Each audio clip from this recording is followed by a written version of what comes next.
Maître Lucaillol, bonjour. Bonjour. Aujourd'hui, nous parlerons du non-lieu. Alors, Maître, est-ce que vous pouvez nous en dire un peu plus? Alors, le non-lieu, c'est une décision qui peut être prise par un juge d'instruction à l'issue d'une information judiciaire.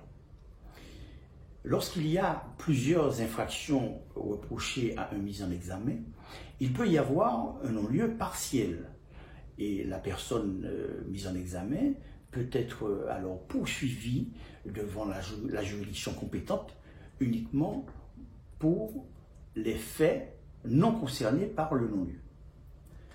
Alors le non-lieu intervient dans quelles conditions? Bien, si l'auteur de l'infraction est inconnu, le juge peut rendre une ordonnance de non-lieu.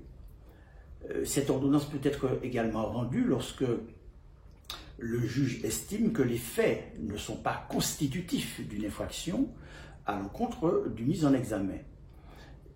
Il peut estimer aussi tout simplement qu'il n'y a pas de charge suffisante contre cette personne et donc l'ordonnance de non-lieu intervient.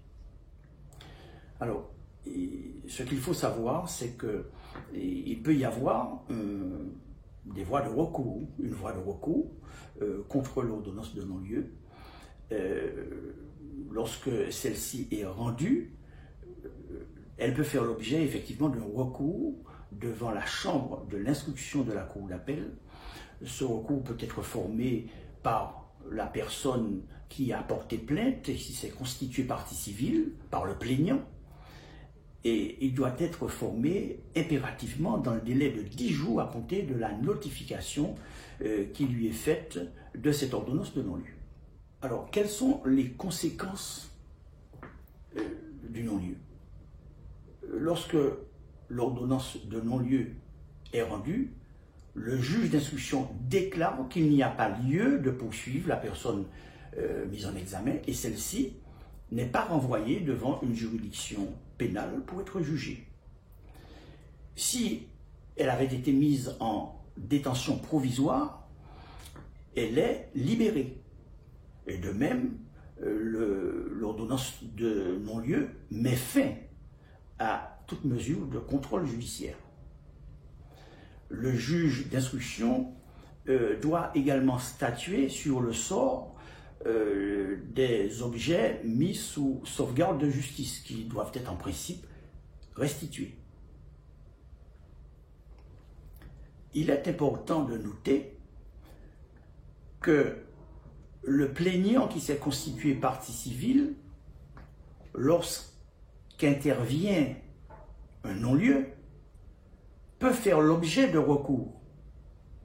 À la demande du procureur de la République, le juge d'instruction peut, en effet, condamner cette personne à une amende civile d'un montant maximum de 15 000 € quand il est estimé que cette plainte est abusive ou dilatoire.